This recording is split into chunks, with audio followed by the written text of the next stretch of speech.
First You Think is a not-for-profit ministry of the First Unitarian Church of Des Moines. Support us at ucdsm.org today.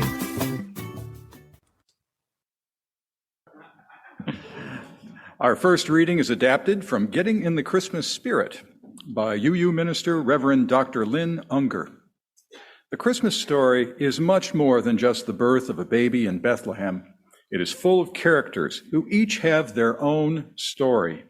It begins first with the story of Mary, who is visited by an angel who not only tells her she will have a baby, but that she will bear the child of God. And if that news isn't surprising enough, Joseph agrees to stay with her after having also been told of the miracle birth to come. Their stories merge, and when Mary is great with child, they travel a great distance to sign themselves onto a government registry. They finally find shelter in a stable full of animals where they soon greet the arrival of the long-awaited birth of Jesus. Announcing the birth of a baby always elicits feelings of excitement, wonder, joy, and love. This is the part of Mary and Joseph's story that is the most relatable, the excitement felt by new parents. As one of our familiar hymns says, "Each night a child is born is a holy night." This reminds us of the universal love we feel for the birth of every child. We honor and celebrate all the lives of the children in our own congregation through dedication services and RE programs led and mentored by loving and caring adult volunteers. Unitarian Universalist theology tells us that we are a part of an interconnected web of creation, related to and in relationship with each thread of creation. We are all connected. The French carol, Bring a Torch, Jeanette Isabella, beautifully expresses this excitement and wonder. Two shepherdesses, Jeanette and Isabella, excited at finding the baby in the stable, are urged to bring torches. Torches remain a Christmas tradition in Provence, where the carol originated.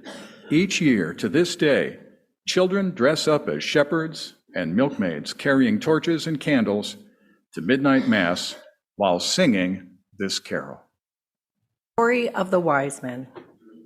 The visitors from the east trusted that there was something out there worth looking for and followed a star to find the baby prophesied to be the newly born King of the Jews.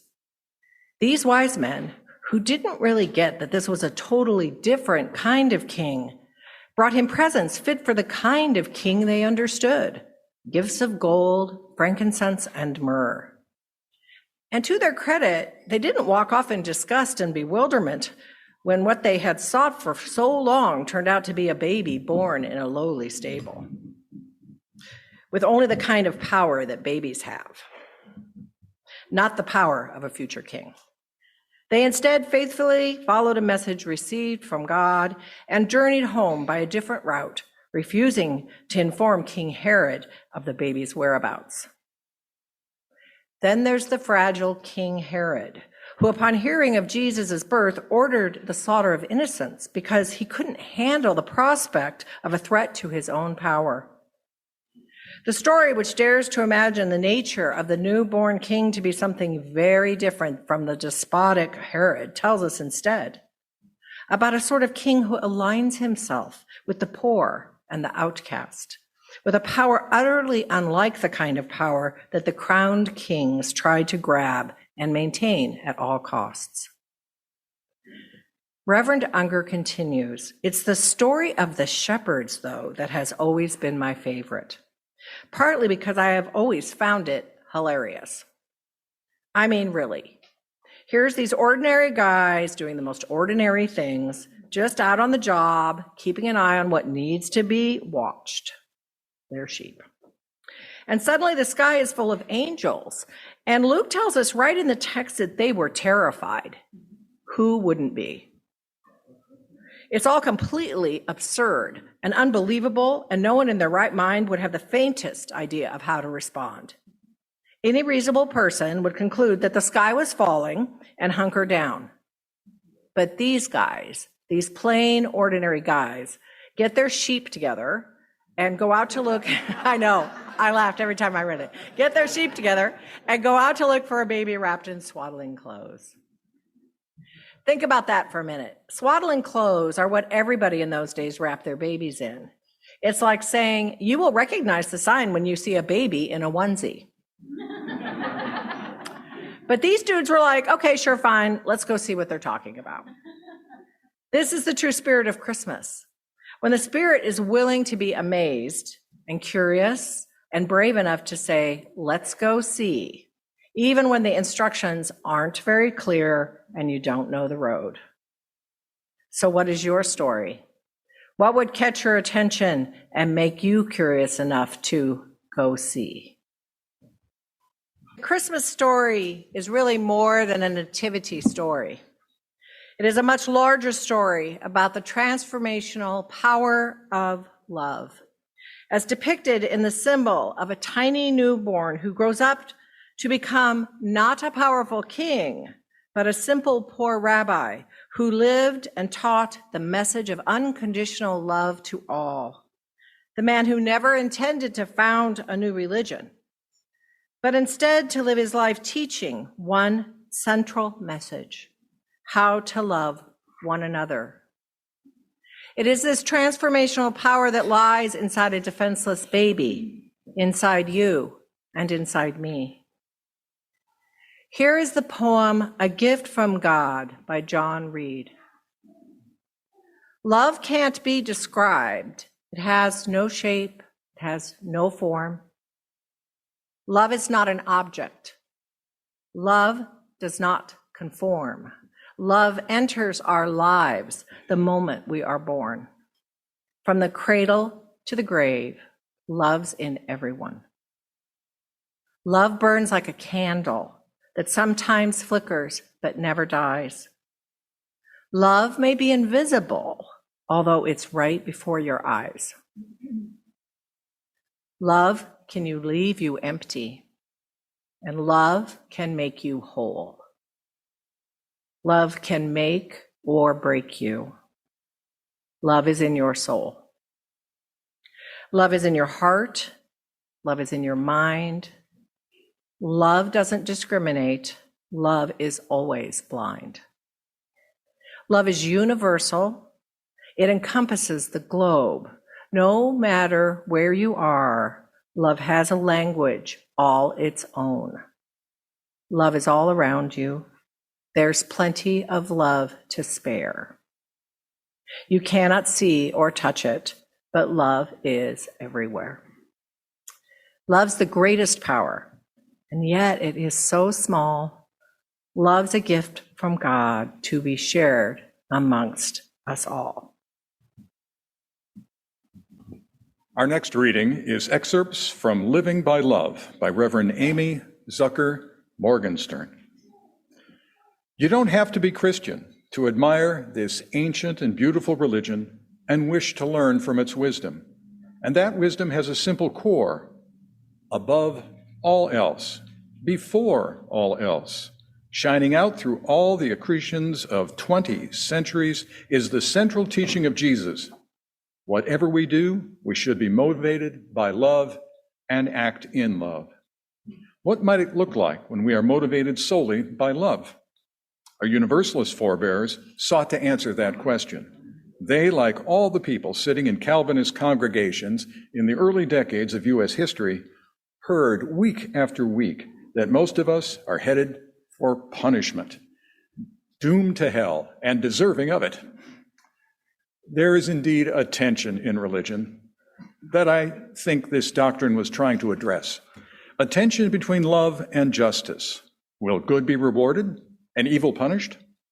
It sure doesn't look like that gets sorted out in this life. Instead, as it says in the book of Ecclesiastes, the rain falls on the good and bad alike, and the sun shines on us all. Maybe a reasonable outrage at this failure of justice led to the invention of hell as a place where things would finally be fair. However, early Universalists uninvented hell. They put love first. They believed that God loves us and would not condemn us to eternal punishment. They believed that we should do what is right, not out of fear of punishment, but rather out of unconditional love, such as one feels for a newborn baby. The love of God and the love of each other. That is Jesus' teaching. Right there in our Universalist ancestors who describe that love embraces us all, both the good and the evildoers. According to them, hell does exist, but only in this world. We make our own heaven and hell, and we make other people's too. Duro Farrar, the music director at First Unitarian Church of Portland, Oregon, writes, I believe that every person is created in the image of God, born a replica of divinity. Some people call it the God within. Others refer to it as inherent worth and dignity of every person. Whatever words make sense to us, we all have it. We invoke the spirit of it for ourselves and for others when we see any number of injustices occurring. But when do we ever turn it back on ourselves and question our own habits of squandering our divinity and wasting our capacity to be holy?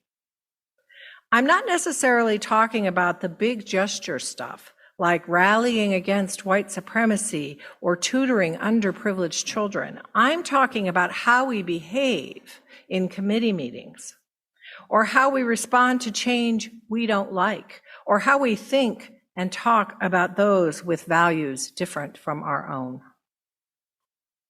Living up to my sacred identity is hard. It means confessing that I have prioritized my own happiness at the expense of others. It means recognizing that my perspective is no more important than anyone else's. It means being good to those I don't think deserve it. It means remembering that every time I fail to choose grace or goodness or peace, I am thoughtlessly squandering my divinity. Here is my prayer. That which is in us and all around us, and which constantly draws us to our holiest selves, please never stop. Even in those tiny moments when I feel emboldened by my own righteousness, bring me back to godliness and grace. Transform my way of being so that I will see the heart, humanity, and divinity in all and respond in kind. In today's chaotic climate of division, hate, and violence, what the world needs now is not just love, but more love. Retired conservative Judge Michael Ludig spoke recently about our country's current political state of affairs and said the country has lost its moral compass. He predicts it will take decades to repair the damage done to our democracy, but even he remains hopeful. The Christmas story offers unexpected hope for renewal and transformation in uncertain future. It reminds us each year that the lesson and power of unconditional love needed to transform the world lives inside each of us. More love, the heavens are blessing. More love, the angels are calling. We'll plant it and sow it and every day grow it. The angels are calling more love. Winter Solstice by Rebecca Ann Parker. Perhaps for a moment, the typewriters will stop clicking, the wheels stop rolling, the computers desist from computing. And a hush will fall over the city for an instant in the stillness. The chiming of the celestial spheres will be heard as Earth hangs poised in the crystalline darkness and then gracefully tilts. Let there be a season when holiness is heard and the splendor of living is revealed. Stunned to stillness by beauty, we remember who we are and why we are here. There are inexplicable mysteries. We are not alone. In the universe, there moves a wild one whose gestures alter Earth's axis toward love. In the immense darkness, everything spins with joy. The cosmos enfolds us.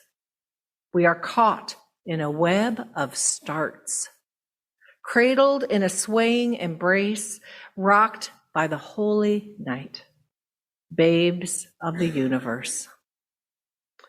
Let this be the time we wake to life, like spring wakes in the moment of winter solstice. Begin your transformation this Christmas by reaching out in love to your family, a friend, or a stranger. You will find more peace and joy than you ever expected. Something's moving deep in my heart. Chains of hatred are breaking apart. Love will show us how to make a new start. Oh Lord, glory, hallelujah. Love is going to set us free.